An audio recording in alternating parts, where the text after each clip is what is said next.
Welcome back to Gadgetplex. We're talking about things that the new RVer ought to be thinking about, and when purchasing and outfitting. And this is sort of part 2 of an episode for really of questions and concerns that affect anyone who is really getting into the RV lifestyle and looking at a new vehicle or even a new pre-owned vehicle, but we're going to look at a couple of gadgets here now that have to do with just safety and a couple of things to do with connectivity here. First, what about our old friend the taser, Phil? Yeah, it's good to just have a little recap. I mean, you're heading out into the unknown, often staying in places that you haven't been to before, you don't know. So it's good to have a plan for your own personal safety and for those of your loved ones. And a lot of RVers will carry firearms, and they're great, but because of different laws and from state to state and so on, the taser I think is an excellent choice. It's very, very effective. Mm-hmm. It's small. It's not classified as a firearm, so you can carry it from state to state. At least most of the states without any concern. So definitely a very good self-defense option. The other one, of course, is pepper sprays. Mm-hmm. They've been around for a long time, but very inexpensive, still very effective. We have a couple. One I like particularly is the one that you can just keep by the door of your RV. So any thing happens, it's there available, so you can kind of grab it, as well as different types for hanging on your keychain and so on.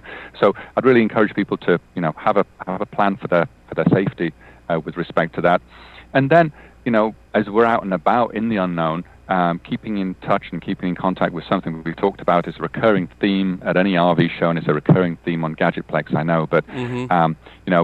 We like to talk about the Wilson cell phone boosters. These will boost your cell phone as well as your data card, so that you don't get the dropped calls. It'll take you from 1 bar or almost no bars up to a good signal strength. In fact, I had one in my vehicle the other day that I was just using. We were just outside Charleston, and would you believe, could almost get no signal. And right. As soon as you plug it in, boom, you get the. Is this the Wilson here that we signal. have up? And is this the Wilson that we have? There is the Captify. No, that's a Wi-Fi booster. Oh, that's the Wi-Fi booster. So, gotcha. Yep. So those are for when you're staying at a park and you're getting frustrated because the signal is just intermittent. You can't quite reach it, or it does, mm-hmm. and it drops off, and so on. Plug in one of those Wi-Fi boosters to your computer.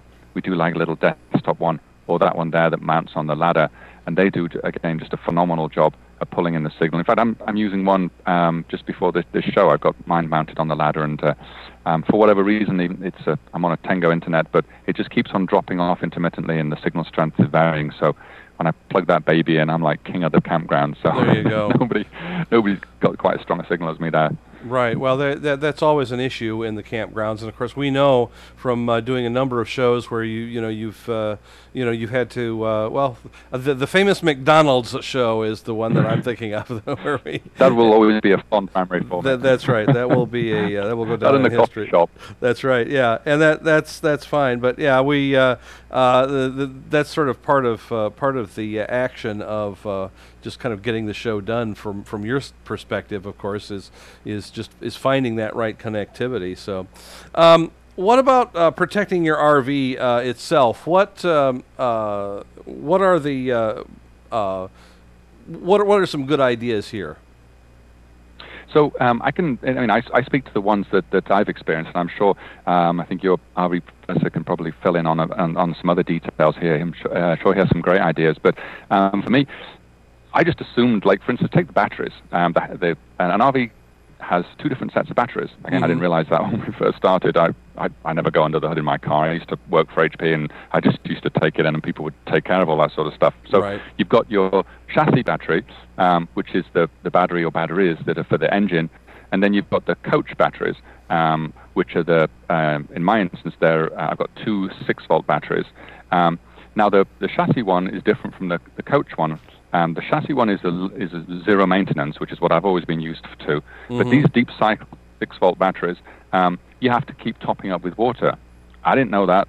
I used to take my rig in for regular service, and nobody ever did anything. Obviously, nobody ever checked the batteries, because one day, when we were boondocking, it just wouldn't hold a charge, and I took it in. There was no water in them, and of course, this guy was ridiculing me for not checking them, which, in a sense, is warranted. So. Make sure that you top up the water with distilled water. There's a really cool gadget. There's got to be a gadget, right? There's a really cool gadget. It's called the Pro-Fill. That's what I use, and we've got a little picture of it. And this is so neat.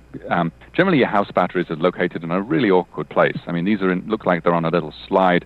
Mine are underneath the steps in the and by the front door, and it's hard to get to, because you have to sort of hold the step up with one shoulder and then take the lids off and do all this stuff.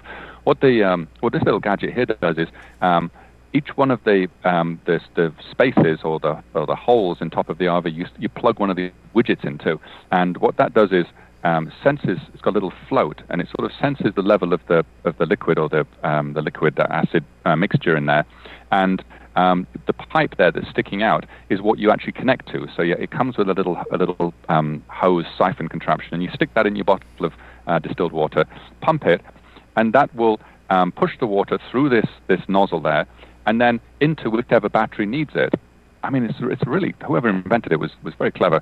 So as the level rises in each of the battery cells, it'll then shut off and direct the water to the ones that need it. So it makes it just a real snap. Like it takes like 30 seconds or a minute to do that, as opposed to a real hassle of a job. Right. So that's I think an example of a very nifty RV gadget that's definitely going to help.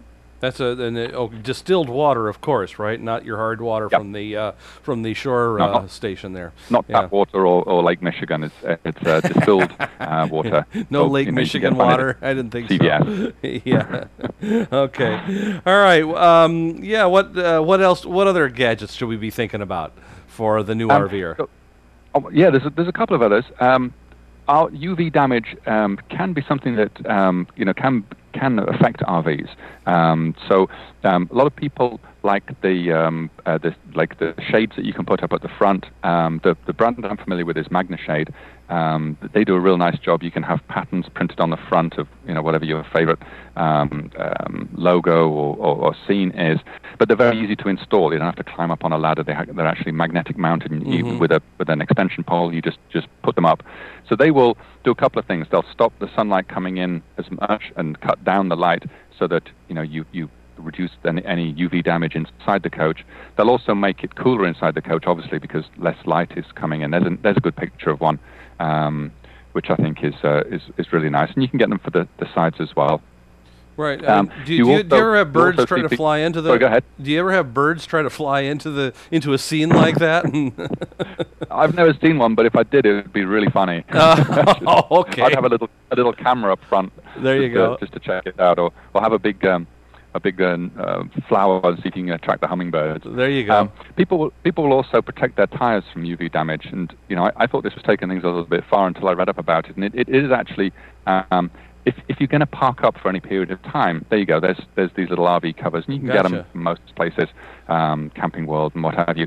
And they just go over your tire. The hardest thing is they have a sort of an elastic band type thing that's supposed to go behind the tire.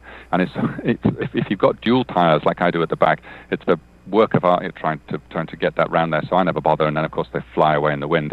But if it's not too windy, they do a good job, because if the tire is just sitting there in direct sunlight and not moving at all, it is susceptible to that UV damage. So for the price of them, and you've got some nice tires on your rig, it's probably a good idea. Okay, all right. And then finally, the big one that my wife will not let me forget is that it is a good idea to wash and polish and wax your RV. I mean, when we got ours, I was off busy having fun. I was ridiculing all these other people. I was like, oh, look at those people spending all this time washing their rig, or what they're doing that for. And now, 4 years into this, I know exactly why they were doing that, because my rig is not the same color as it used to be, because it's a gel coat. It's not a full paint job, which is what the higher ones do, and they keep their color really well. With mine, it's kind of a creamy color, but now it's more like a chocolate color or latte type color. So take get a good good polish and keep it clean and keep the mildew and things off it, and you really will be thankful when you come to to get some good life out of the RV, or indeed when you want to come sell it. Okay, great. All right, well, we will be back with more about electrical issues and also fire, which can be a problem with RVs, obviously. So stick with us here on Gadgetplex. Got a question or comment for Gadgetplex's Phil May? Send him an email at gadgetplex@rvnn.tv or leave a voicemail for Phil at 877-578-RVNN, extension 703. Follow RV Newsnet on Facebook and Twitter, and you can receive text messages to alert you when we're streaming live by texting RVNN to 72727. That way, you can join us live in the chat room, ask questions, and become part of the RV Newsnet family. Remember, any photos or other material submitted to us become the property of RV Newsnet and cannot be returned. For more TV like this from the world of RVs, head to RVNN.tv.